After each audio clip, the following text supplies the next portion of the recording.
What's up, my friends? Just want to take a few minutes to show you the setup on my daughter's truck here.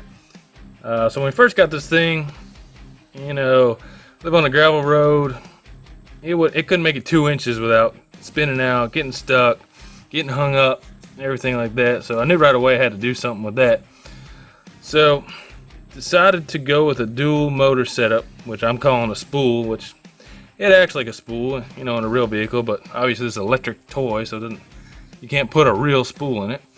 But originally it had one motor here on the right side, and I just tapped into the factory harness here. I got wire nuts right now, just temporarily. I haven't got around to soldering it up, but just to test it out, that's just the way I do it. I normally grab some wire nuts. It's easy if you got to troubleshoot anything to disconnect wires before you finalize it.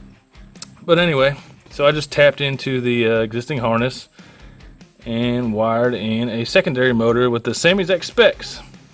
I got this off Amazon. I'll post a link in the description. But I did have to notch the frame out a little bit right down here. This motor, I guess it was slightly different. It had the same specs, which, like I said, I'll post that up here in a second.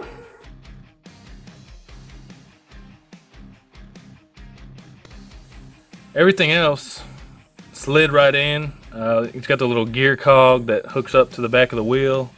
Fit right up. There's been a lot of bad reviews about this thing. The battery's dying within a few months, and that happened with us too. The factory battery did die. I got a replacement. I think it was maybe under $15 on Amazon. And that lasted for a while, and we let it sit up for, I don't know, a month or so after she had rode it and drained the battery down, so I think it killed it again. So this is our third battery, but other than that, it's been pretty trouble-free. Works great. I really want to go with a dual battery setup, just haven't got around to it. Might have to make a custom bracket. That'll give her a little extra riding time, because right now I think we get about 30 minutes, and then it starts kind of losing power. Can't climb as well or get out of holes as it does with full power. But this thing, it's super affordable compared to some of the other options out there. And the reason why we went with this one is because it had the remote control capability. When my daughter first got it, she was around 2 years old. She couldn't really drive it by herself, so we could kind of let her jump in and just control it, and she had a blast. Now she's at the point where, as you can see in the video, she's wheeling and dealing this thing everywhere, going through whatever she can, and thanks to my upgrades, it's pretty much unstoppable, except for when she got high centered on the rocks there. But anything she's gonna take it through, it's pretty well equipped, ready to go, just from them 2 little mods I did. So let's take a look underneath and check out the tires. Okay, so here's what it looks like from the underside.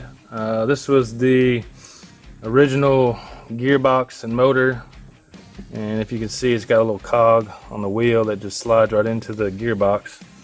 So like I said, I tried to get the same exact specs as the original and had to flip it around, but like I said, other than that little notch I had to do up under the frame right here, it fit right in there pretty well. Now for the tires, I got the most aggressive mountain bike tires I could find, and they were a little wide for these narrow tires, so I just kind of cut them down on the edges here. Not the cleanest cut, but more function over form, I guess, on this. So cut those down on the side. My original intention was to have the white Goodyear letters on them, but like I said, they were way too wide. Had to trim them down to fit the treads on these plastic wheels. And then what I did, I just drilled stainless steel self-tapping screws into the plastic wheels every 2 inches all the way around. They're kind of covered in mud right now from her adventures the other day.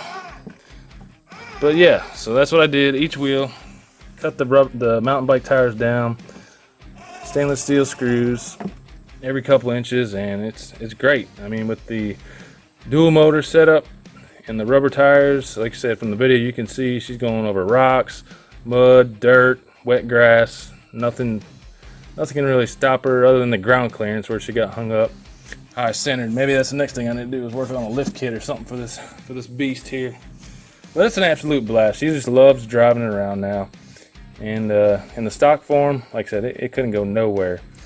2 inches in the gravel, it gets stuck. Get in the grass, it wouldn't go anywhere. Just spinning tire, that one tire fire.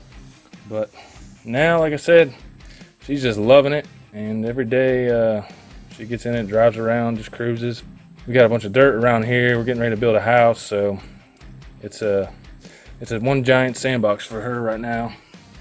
But that's just a quick little overview of what I did to make this inexpensive toy into something really fun and capable out here on the back road.